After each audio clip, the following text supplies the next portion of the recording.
So ngayon po, dadako na po ako kay Apollo Quiboloy.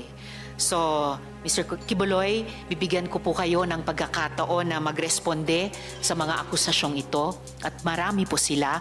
Pero unang tanong po, ilan ang miyembro ng KOJC? Salamat po, Madam Chair, sa pagkakataong ito na makaharap ko ang lahat ng mga nandirito at narinig ko ang kanilang mga testimonya. At magpasimula po tayo kay Ms. Valdehuesa. Pastor Quiboloy, Mr. Quiboloy, Madam yung Chair. tanong ko muna, ilan ang miyembro ng KOJC? More or less po sa tingnan ko po muna ang exact na Kahit in estimate po. more or less po, including mga partners, yung ibig sabihin ng partners, yung hindi pa membro, pero covenant partner na sila, mga more or less 7 million. So kasama, so miyembro plus covenant partners, mga 7 million Oo. sa inyong pagkabilang. Okay, sa mga follow-up question ko po, dun sa mga testimonya na ng mga victim survivors, sinexually abuse nyo ba ang mga babae at mga menor de edad? At Wala ginamit nyo ba ang relihiyon para i-sexually abuse Wala sila? pong katotohanan yung kanilang mga sinabi. Kung meron po silang mga charges na kriminal laban sa akin, malaya po silang mag-file ng kaso at doon ko haharapin at sasagutin sa tamang forum sa korte ng ating lupa tulad ng kinakaharap namin ngayon. And actually, on that matter and for the record, may at least isa sa victim survivors na dati nang naghain ng kaso sa inyo dun sa Davao, kaya lang dinismiss. Kaya inappeal nila sa Department of Justice. Yun naman pong mga testimonya ni na Ms. Valdehuesa at ni Julia, tinatanggi nyo ba ang mga testimonyang iyon? Tinatanggi ko po, wala pong mga katotohanan yung kanilang mga sinasabi, kundi sa aking paningin ay kabaligtaran. Ngunit hinahamon ko po silang mag-file ng kaso sapagkat ito ay mga kriminal na mga allegations.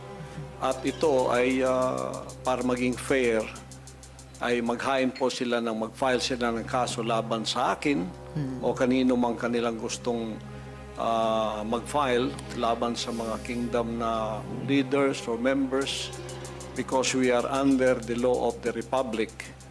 Tulad po kay Masayon, yung kanyang sinabi, Pastor, i-interrupt ko muna oo. kayo doon dahil Oo. tinatanong ko muna yung mga Yes. testimonya ni na Ms.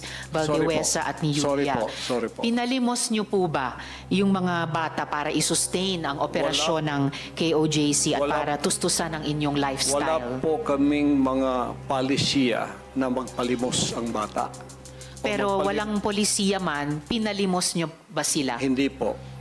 Wala pong katotohanan yun. Okay. Eh yung mga adults po, Ganun din po. pinalimos nyo ba sila or pinayagan nyo ba silang maglimos para sa operasyon Hindi po. at lifestyle Wala ng pong KOJC? polisiyang ganon ang kingdom na magpalimos. Wala mang polisiya pero pinalimos nyo ba sila, Hindi yung po. mga adults? Hindi po. Wala pong katotohanan yun. Alright. Pinayagan nyo ba yung pang-aabuso at pag-torture sa mga miyembro nyo? Hindi Halimbawa yung parusang dry fast. Hindi rin po polisiya ng kingdom ang batas ng pagparusa ng tao ay ipapasting para mamatay. Napansin ko po, lagi kayong nagre-refer sa polisiya, pero ang tinatanong ko po ay yung practice. Practice. So, pinaabuso nyo ba, pinatotorture nyo ba yung mga miyembro nyo? Pinapa-dry fast nyo ba sila? Sa freedom of religion po natin, meron tayong separation of church and state.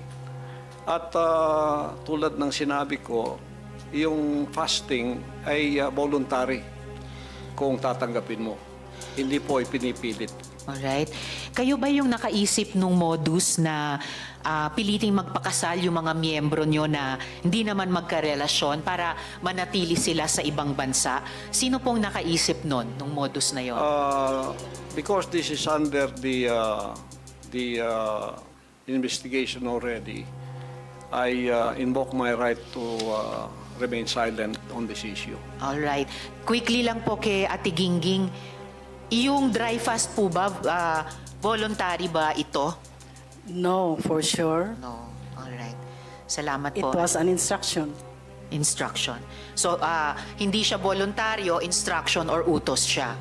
All right. Salamat po. Mr. Kibuloy, boses nyo ba yung nasa audio file kanina, yung binabantaan mo yung si Stephanie o si Pane? Kailangan po i-authenticate kasi ngayon malakas ang AI. So pero boses nyo ba yon yung nagbabanta kay Pane o kay Stephanie? It appears na parang boses ko. Pero hindi Alright. ko po ma-authenticate kasi ngayong panahon na to malakas ang AI. At Kaya- sino po si Stephanie Ibarra? Sino po si Pane? Isa po sa mga manggagawa. Manggagawa. Ano po yung relationship o relasyon nyo kay Pane o Stephanie Ibarra? Isa pong manggagawa. Isang manggagawa. Pero hindi ba totoo na kinupkup nyo siya, kinuha nyo sa inyong pag-aalaga nung siya ay 2 years old pa lamang? With this issue po kay Pane, I invoke my right din to remain silent. All right. So, pero sa pagkaalam po namin, inalagaan nyo siya nung bata pa lamang siya. So, parang naging tatay kayo ni Stephanie o Pane Ibarra. Tama po ba? I invoke my right to remain silent Invoke. po sa issue na yan. Okay. Kasi sa audio file naman po, sa kabila nung sa pagkaalam ay kinupkup nyo siya nung 2 years old pa lamang, bata pa lang siya, na parang naging tatay kayo niya. Pero sa audio file, bakit parang asawa? Asawa nyo kung ituring itong si Stephanie o Pane. I invoke my right to remain silent on that Alright. issue rin po. Ngayon po, kino-confirm nyo po ba na meron kayong isang hukbo o private army sa inyong disposal? At ano po iyang tinatawag na angels of death? Yan po ay kasinungalingan at kung yan ay akusasyon, inihiling ko ang accuser na mag-file siya ng kaso laban sa akin. Okay. So, sinasabi nyo kasinungalingan yung isang hukbo na nasa inyong disposal. Opo. Pero ano naman po yung angels of death?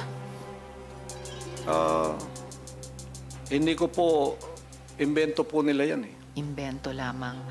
Ano ang, kanina po kasi sinabi po ni Sir Edward na yung, ano ba ito? Yung, saan na ba yung notes ko? Teka ha. Kay Edward.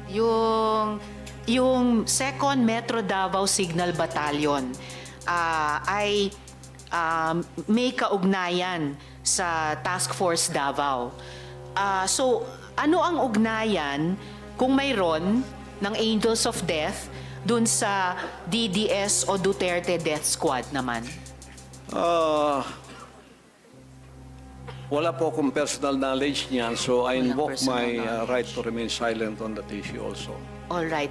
Tapos, pwede nyo bang ibahagi sa amin, mula sa perspektiba nyo, yung detalye ng law enforcement kung papaano nakuha nila ang kustodiya sa inyo? Pakiulit po.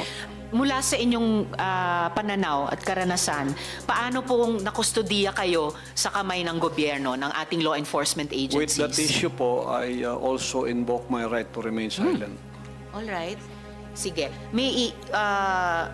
Bago po ako dumako naman kina General Torre, meron po akong IFA flash dito po sa ating monitor. Panoorin natin lahat, pati ninyo, Mr. Kibuloy. Ms. Jocelyn Mondehar. Ms. Jocelyn, tama ba na yung anak mong minor ay dating miyembro ng KOJC? Yes po, Madam Chair. At yung anak niyo po, siya din po ba ay pinalimos ng Yes po. KOJC? Okay. So, bakit mo siya kinuha sa KOJC, yung anak mo? Gusto ko po sana umpisahan yung ano ko. Yes, sige po. Briefly kung maaari. Sige po. Mapagpalang araw sa ating lahat po, no? Gusto ko lang itong i-share, hindi dahil galit ako Kasi napakabuti ng Diyos sa akin. Ngayon, simula nung nag-withdraw ako ng loyalty, nagpaalam ako sa office ni Mr. Kibuloy dito sa may Angono, KLC. Last year, nagpaalam ako na mag-withdraw ako. Kasi ayoko na magsimba pa dyan or maniwala, magiging patuloy na maging sympathizer kung nagdududa na ako sa kanya. So, nirespeto ko pa rin yung ministry niya. Nagpaalam ako. Tapos yung, dati po akong full-time din, 1993. Katulad din ng iba, ginawa din kami taga-produce ng pera through sa paglilimo sa iba't ibang paraan. Ako, umaakyat ako ng bus, o gamit yung mga iba-ibang association, lahat-lahat na lang ginawa namin. 21 November 25, lumabas ako kasi nagkaroon ako ng ulcer. Kasi 1999, naranasan ko din yung parusan dry fasting. From Cagayan, pinapunta ko ng Davao for dry fasting, 7 days nang hindi ko din alam kung bakit. Wala nang nagsabi. Until now, ano ko pa yun? Yun ang ano ko ngayon. Kasi nagkaroon ako ng ulcer nga hanggang ngayon, ano ko pa rin yan. Yun pa rin ang sakit ko. Tapos, year 2021 April, naimbitahan yung anak ko na 13 years old. Actually, 3 sila. O yung kasama doon yung anak kong 13 years old sa Angono KLC para daw sa preparation for youth camp practice. Tapos pinayagan ko lang kasi mas gusto ko kasi bilang isang ina, gusto mo mga anak mo mapalapit sa Diyos para hindi mapariwara. So pinayagan ko. Nagulat ako, dumating yung gabi, yung 2 anak ko na lang ang nakauwi. Yung panganay ko tsaka yung sumunod ko sa bunso. Yung 13 years old ko, hindi nakauwi, hating gabi na. So wala akong alam. Inano ko yung ministro nila assign kung nasaan. Tinanong ko through chat. Hindi rin niya alam. Tapos nalaman ko na lang sa may kapitbahay ko na member din nila na dinala pala yung anak kong 13 years old sa tinatawag nilang glass house. Itong glass house na to, ito yung dinadalhan nila ng mga young people na nare-recruit nila for training sa logistics, yung pagtitinda. Doon nila dinadala sa glass house. Exclusive yun sa mga young people. Doon nila dinadala. Tapos hindi ko kaagad na, wala akong means of communication sa anak ko. Kasi wala naman siyang cellphone. Tapos, after 3 days, sa pangungulit ko doon sa ministro nila, nakausapin ko yung anak ko. Nakausap ko siya sa cellphone through sa youth leader na na-assign si Rima Fauni, yan. Tapos yun na, nakausap ko siya, bigla akong nagulat dahil ang nag-iba yung salita niya. For a 13 years old, nagulat ako. Mama, hindi na ako mag-aral. Kasi babalik na ang Panginoon. Tapos si Pastor Kibuloy mag-glorified na. So nagulat ako kasi bagong member lang yung 13 years old ko at that time. Ano siya masipag yun mag-aral. Talagang sobrang sipag niya mag-aral. Nagulat ako, ganun na ang salita niya. Tawag dito, sabi ko, anak, ganito yan kasi dati akong worker dyan so alam ko. Kahit pa mag-glorified si Pastor Kibuloy or bumalik ang Panginoon, magpatuloy ang mundo, hindi totoong matunaw ang mundo. Kailangan mong mag-aral kasi yun ang tama dahil minor ka. Tapos hanggang sa hindi ito na yun, ito na yung ito na yung gusto ko. Magtinda na lang habang buhay para sa anak, para kay Pastor Kibuloy, kay gusto daw niya makarating sa 7th heaven. So, ibig sabihin, sabi ko, Nak, mayroong nagsabi sa'yo. Kasi hindi mo alam yan Bakit mo masabi? 13 years old ka lang. New convert ka lang. So, meron nagsabi sa'yo niyan. Ayaw niyang aminin. Tapos sabi niya, Mama, lagi kong ini-insist sa kanya, Madam Chair, na, anak, mag-aral ka, sige, kung gusto mo dyan, maglingkod ka dyan, maging alay ka ng buhay mo kay Pastor, through Pastor Kibuloy, mag-aral ka talaga. Ang sabi niya, pinaka-worst na, sinabi ng isang anak sa isang ina, Mama, hindi naman talaga kayo ang tunay na may-ari ng buhay namin. Ginamit lang kayong instrumento ng Diyos para mailuwal kami. Pero ang nagmamay-ari sa amin si Pastor Kibuloy, ang anak ng Diyos. Sobrang, sabi ko, sabihin mo, kasi pupuntahan ko yung sinong nagsabi sa'yo, ayaw niya talagang sabihin. Tapos,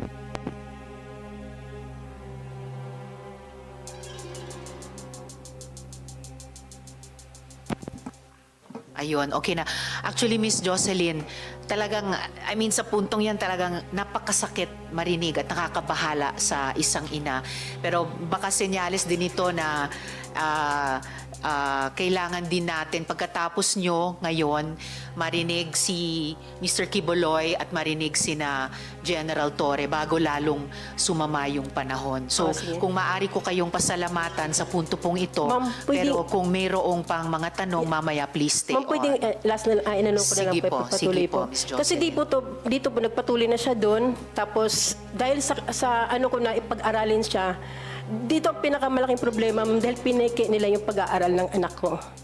Kinuha nila yung report card, previous report card ng anak ko ng grade 8, tapos PSD, kunyari in-enroll nila.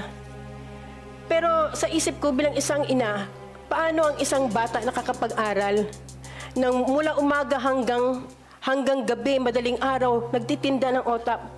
Di ba hindi hindi dapat? Paano makapag-aral isang bata? 13 years old lang yung anak ko. May sakit pa siya sa baga kasi mahina ang baga noon. Lagi kong sinasabihin may sakit sa baga ang anak ko.